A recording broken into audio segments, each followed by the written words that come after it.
Hey, hey. Dillon Carmichael, good morning. Hey, good morning, buddy. How you doing? Really good. I appreciate you jumping in to hang with me on beginnings. Yeah, the podcast, it's origin stories. It's kind of where you grew up, what life was like for you as a kid, what you're doing now, and where you're going, and a couple of fun questions in between. You ready? Yeah, absolutely. All right, I love it. All right, so welcome to beginnings. Son of a was the first time I really got exposed to you. Used to get a ton of requests for that, and we're going to talk more about that and that single. But your current single, "Drinking Problems," right here on KFDI. Great song, and some heavy hitters we'll get into here in just a little bit. Thank you. Yeah, absolutely. All right, so never asked this question on the show before, so you're sort of a test subject, but I think I'm going to lead with it from here on out for every episode we do. What is one of your earliest memories? Um, Man, that's a good question. One of my earliest memories, I remember my dad. It's kind of a funny story, but I was probably 3 or 4 years old, and my dad was mowing the yard, and being a 3 or 4 year old, your imagination's crazy, right? So Right. he keeps running over these tennis balls that the dogs use, to play fetch. But he Sure. keeps running up these tennis balls with the lawnmower, and so it shoots these tennis balls outside this mower. And he quit mowing. I said, "Wow, did you see those tennis balls shooting out of there?" And he goes, "Yeah, my lawnmower has a tennis ball shooter on it." And I was blown away by that. I was like, "Wow." You could put a tennis ball shooter on your lawnmower, but Right. in reality, he was just going and running over Sure, sure. But at that age, man, the world is a wondrous place for them. sure. It's a great memory. Bergen, Kentucky, about 90 minutes from Louisville, about an hour to Lexington. What was life for you as a kid growing up in Bergen? Let's see here. I think it's a simple kind of childhood, very simple. Um, it's hardworking people, so everybody goes and works during the day, and then it's very routine.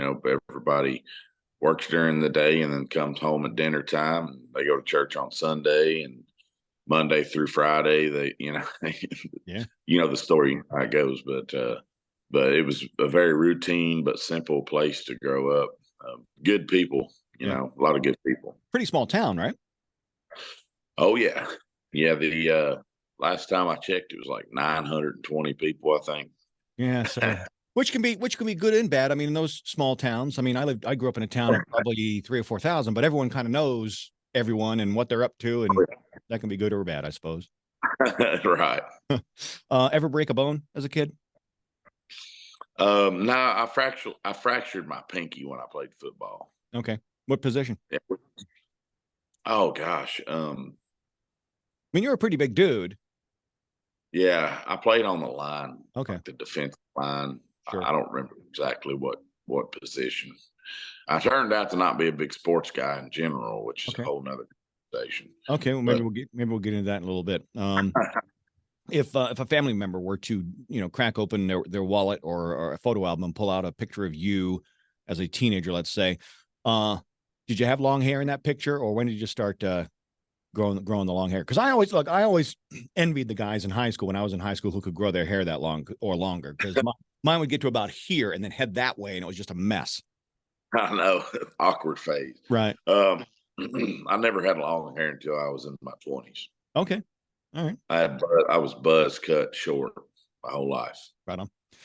And then I wanted to be Waylon Jennings or something. I So I mean, just like started growing my hair out. sure. I mean, who doesn't, right? Um, Turns out I'm not that cool at all.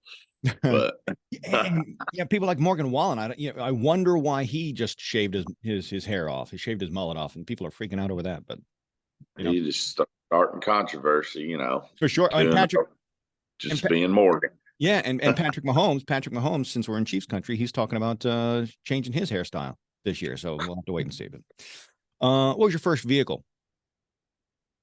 Um, well, when I first got my license, my stepfather's parents had a Ford Taurus, like a 1989 Ford Taurus. So that's technically what I drove around first. But the first vehicle that I actually could call mine Okay. was a Ford F-150. Nice. What year? Because the first I learned to drive on a Ford F-150 with 3 on the tree, which was phenomenal. Mine was fairly new. It was like a Okay. 2003 or something like that. Okay. But yeah, 3 on the tree. That's right. I wish I could say my first car was 3 on the tree. That's way cooler. Right, for sure, for sure. So you started figuring out this music thing was something you liked. Talent shows. Do you remember like one of the very first times you played How Nervous You Were, and what was the song you opened up with? Do you remember any of that? I remember doing talent shows, and I remember doing Courtesy of the Red, White, and Blue by Toby Keith. Okay. But I've never been nervous. I've been nervous about other things, but not getting on stage. I don't Okay. recall ever being nervous. So you got a level of confidence there that you're comfortable in your skill set and what you're doing, and it's something you enjoy. Yeah, rather than confidence, it's just comfortable is a better way to put it. I get that. When I'm on a road trip, I like to find a good diner every now and then. How's the Bergen Depot there in Bergen, Kentucky? That's good stuff. They make the best sandwiches in the whole world, man. Those sandwiches thick, and I think they make their own mustard, like homemade mustard. Oh, now you're talking my language. Oh my gosh, it's just unbelievable. It's so good. Okay. Yeah, and so where that Bergen Depot, the building that's in, my mom actually used to have a hair salon in that same building. Oh, no But kidding. when she sold it to the people that own the Bergen Depot now. Okay, so there's a bit of a connection there. Nice. Yeah. Do they give you sort of like a friends and family discount when you walk in? Do you get a little off on the sandwich or what? No, I don't think I get a discount, but I definitely get hugs. All right. No, nothing wrong with that. That's probably worth a little bit more. I was looking at some of your YouTube short videos. There's one sitting on the porch playing guitar. Got a couple of really big rings on your strumming hand. First of all, how hard is it to play with those 2 big rings on your strumming hand like that? I don't think it really changes anything too much. Yeah, it's maybe because I've been doing it for so long or so. I don't know, but it doesn't it doesn't make it more difficult. Okay, it looked difficult, and I don't know whether anyone ever pointed this I don't know whether anyone pointed this out to you or not. No one has ever pointed that out. No, but as you're strumming, you're giving me the middle finger. The way those rings yeah. I mean, whatever. That's with or without. Yes. That's a bar chord position. Yeah, well, on the strumming hand, if you watch the strumming hand, though, you're kind of hanging that middle finger out, but oh, well, maybe I was just secretly flipping everybody off there. Maybe, who knows? But I thought it was kind of funny. It made me laugh. A lot of your reels and shorts on YouTube, 100% worth watching. A lot of your TikTok activity is really a lot of fun to watch. So I encourage people to find you on your social medias for sure. Yeah. Do you remember who first invited you to the Opry to play and what it was like to step into the circle for the first time? I'll never forget that day. I was invited by the Opry team, the people that put together the events and all that stuff for the Opry. They knew that I was a security guard at the Opry. They actually remembered me from and so, yeah, it was August 21st, 2018, August 21st, 2018. I showed up there, still didn't believe it was real. Got to the Opry backstage with my guitar, walked in the door, still didn't believe it was real. My Uncle Eddie and my mama was on stage with me.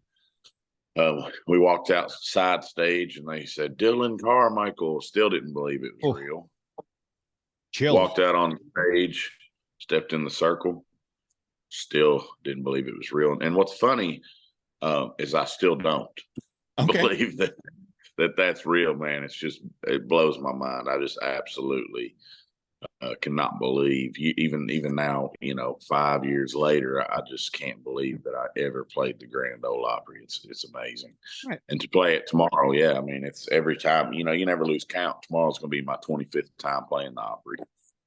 It's got to be a cool perspective for you, because how many times did you spend as a security guard daydreaming about that moment? Yeah. Oh my gosh. I mean, right? that's why I wanted to work there. Yeah. I wanted to do security there so I could Get as, watch the Opry. yeah, get as close as you can to it, right? That's right. Um, Rolling Stone make drawing comparisons between you and Chris Stapleton. Is that like, how does that make you feel? Does it kind of frustrate you that you and make you want to pivot to kind of develop your own personality, your own version of this is me. I'm Dillon Carmichael, and I don't want to be anybody else. I mean, how do you feel about those comparisons? Uh, I don't, I'm guilty of it myself. I'll hear a new artist and I'll be like, oh, well, that sounds like Joe Nichols Mm, or that kind of sounds like uh, whoever. mhm. It's natural for people to want Okay, to compare, and so I just don't take it personal. I go, well, when they become fans and they keep listening to me more and more, maybe they'll identify me as my own sure. voice more so. But yeah, I don't mind it, and I mean, it's not like I'm getting compared to someone who's terrible. I mean, Chris Stapleton's freaking awesome, so Right, right. that's just a compliment. Again, yeah, again, it could be worse, I suppose. Um, how incredibly valuable was it as you were starting this musical journey to have your uncles Eddie Montgomery and John Michael Montgomery? Let's see here. I think that they contributed so much into the me growing up around music. I think that I got the seed Mhm. planted. I got the bug per se at a young age because I just grew up immersed in music and particularly country music Sure. because of my uncles and because of my mom was and is a singer, and my dad's dad actually on the Carmichael side was a singer as well. But I mean, it definitely, certainly didn't hurt. Sure. They had, when I got a little older, they had some good advice, for me, like, hey, don't go down to Nashville and sign a bunch of contracts. And, um, they introduced me to my first manager. Um, yeah, I mean, it definitely didn't hurt, they're great guys. Let's go back to mom. You were just mentioning mom as a singer. What kind of advice did she give you as you were starting your singing career? Did she have any pearls of wisdom for you? Yeah, she used to say sing louder. I mean, she was on my hind end. I know that seems like a really simple, but when you're struggling singing and then you can't, you're trying to project and your mother keeps going, sing louder all the time. You never quit hearing it. Um, that's one of the reasons I have a powerful voice now is because, my mom pushing me to sing harder and sing louder. Mm. Um, and then, it was like, hey, if you don't believe it, don't sing it. No, okay. So, which is a big thing. That's a big thing now because I probably would have been singing songs that made me successful um, many years ago. Mhm. Like I would have just jumped on the broke country train or whatever. Right. But singing songs that I believe in has led me down a whole different path that I just am so glad I'm in that more traditional Yeah. style of country music. So I'm blessed. Yeah. And authenticity is important. And your mom's advice is actually timely because I I mean, I've always said I can't really sing. My wife would beg to differ. She says I do all right. In church yesterday, for the first time, I started to sing louder, and it sounded better. Uh, Yes. where I sat down at the end of the hymn, I'm like, man, I crushed that. Now I'm not ready to join the choir yet, but I mean, it felt pretty good. So Yeah. your mom's a wise woman for sure. Your uncle John Michael may not remember this, and I'm pretty sure I'm remembering it right. When I was out in Virginia, the Shenandoah Valley, doing radio out there, I interviewed him at a time when I think it was a skiing accident. He had broken his leg or hurt his leg, and he was laying on the couch. He was laying on the couch while I was talking to him. But anyway, he may or may not remember that. But that's one fun memory I have of your uncle. Kind of ringing the bell. Yeah. I feel like he's had lots of accidents, lots of broken bones, and he John Michael bit his tongue off when he was a kid, and he can't smell. I had no idea.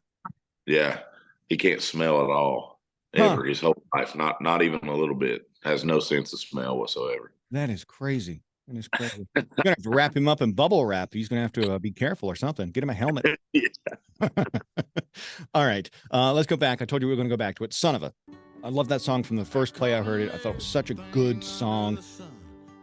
It should have gotten more love on country radio and the charts than it did. And to me, it highlights a big problem for me about, we'll call it the industry. I mean, Yeah. how frustrating is it for you when you know a song is a hit, but it just doesn't, for whatever reason, get the legs that another song might get that, let's be honest, in our opinions, isn't the same quality song? Yeah. Well, there's so many politics that go into it. You just kind of got to believe, if you believe in the song, you just got to believe that someday, somehow, it'll be heard by a lot of people. Like, for example, what's the song by Fleetwood Mac? And then you go again, you say you want freedom. Well, that song wasn't even a top 10. Right. I mean, there's a ton of songs like that blow up for whatever reason. Mhm. They end up on classic rock radio. Maybe some of it will be on classic country radio in the future, Sure. or it might get on a TV show of some sort that blows up. And next thing you know, the song's like the hottest song.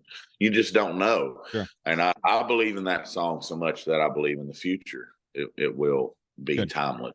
Yeah. It'll live on. So Me too. no big. So brilliant. I mean, You a naturally patient man? yeah. Yeah, because I can tell from the way you're describing what you expect of that song. It's you expect it to be something incredible, and you're just going to wait for it. Yeah, I'm the most patient person ever. That's good. I've been, I have a lot of weaknesses, but I'm very patient. I have been for my whole life.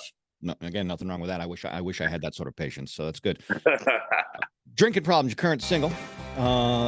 Pretty heavy hitters coming together to put this record together and give it life. Tell me about how the song landed in your lap.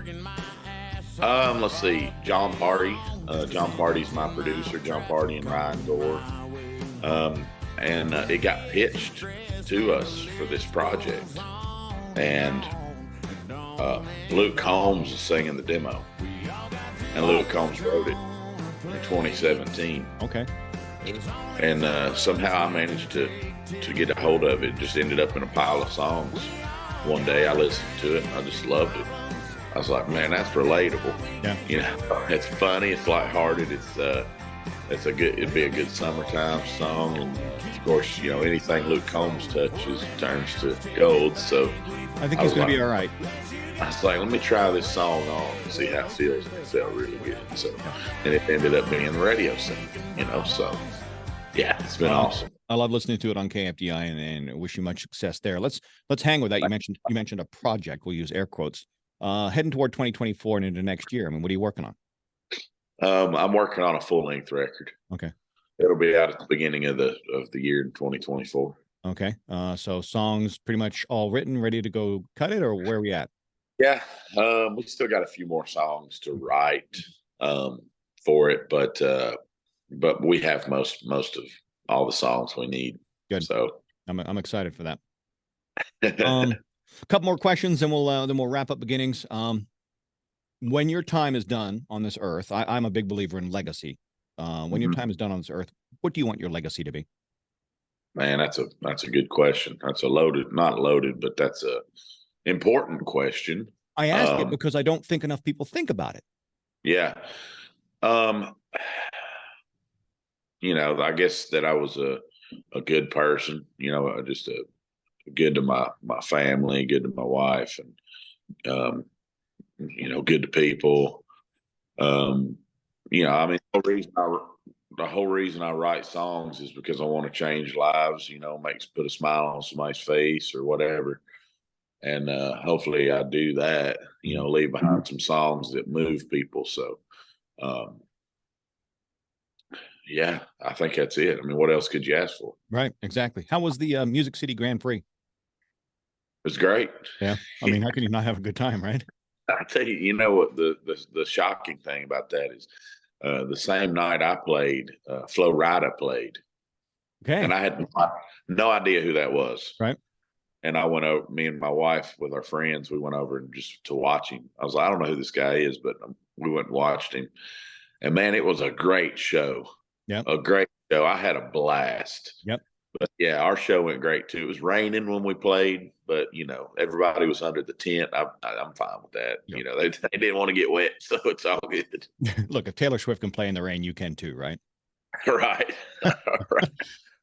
When I watched your video on TikTok, Lainey Wilson, you said, "Hey, Lainey, you got a drinking problem, tossed her a beer." God, I wanted you guys to shotgun that beer so bad. I mean, I've already got a lot of respect for both of you, but if she had just knocked that back, I would have been like, damn. Yeah, she was about to go on stage, Okay. so she probably just didn't want to get beer all over her I get clothes that. or something. Okay. But we joked about it. We were like, we ought to shotgun them. And we obviously we didn't do it, but that would have been funny. Yeah. When was the first time you shot? How old were you when you shotgun your first beer? I think I bonged a beer first. Okay. I was 21. Yes, you were. You remember the beer bongs? Yep. The big beer funnels. But yeah, like keg stands, whatever you want to call it. So, I didn't shotgun my first beer until I was, I think, 48. I was a late bloomer, and funny story, a college kid here at Wichita State University, his name was Danny. He talked me into it. We were at a Christmas party at my house. We had a bunch of beer and Jello shots and stuff, and I was well into the evening. And he's like, "Come on, shotgun a beer." I'm like, "I'm an old man. I'm gonna look like a fool trying to do this." I crushed it for my first one. So, yeah. One of my more proud moments when Mom wasn't around to watch. So, congratulations. Thank you very much. All right, three random questions to take us home, Dillon. Here we go. Number one, favorite cookie. Favorite cookie. Oh, gosh, I'm gonna sound like such a pansy. I don't like cookies at all, so I don't have that. You did. Yeah, no judgment. I only asked that question because someone this morning brought a bunch of cookies into the kitchen, so I'm like, okay. Yeah. Question number two, last TV show you watched. Like you and your wife binge watching anything or? Oh, one called The Bear. Oh yeah, a cooking show, right? Oh yeah. Well, it's not really a cook. It's a drama. It follows a chef, and I think. But it follows the chef. Yeah, exactly. Okay. Not sure you got an answer to this one because we might be two different people here. But last movie that made you cry. What is a movie that made me? I know there are some. Like the last one that made you cry. Man, there's some good movies out there. Right. I don't know if it made me cry, but because I can't think of an answer. My favorite is Tom Hanks. I love the Tom Hanks. Yeah. Castaway and what's some of the other ones that he was in, Forrest Gump and all that. I mean, just A Man Called Otto. Have you seen A Man Called Otto? Oh yes, that's a great movie. That movie wrecked me. Absolutely wrecked me. Yeah. All right. Dillon Carmichael, it's been great having you on Beginnings today. Again, drinking problem, climbing the charts. We're playing it here on KFDI. You got stuff in the works for 2024. I look forward to hearing the full album and what you got in planned for that. And hopefully you come around the way here in Wichita. We get a chance to see you here in town. I love Kansas, man. I'd love to come back soon. Maybe we'll see you soon. Absolutely. Much success to you. Take care. Take care, buddy. Bye.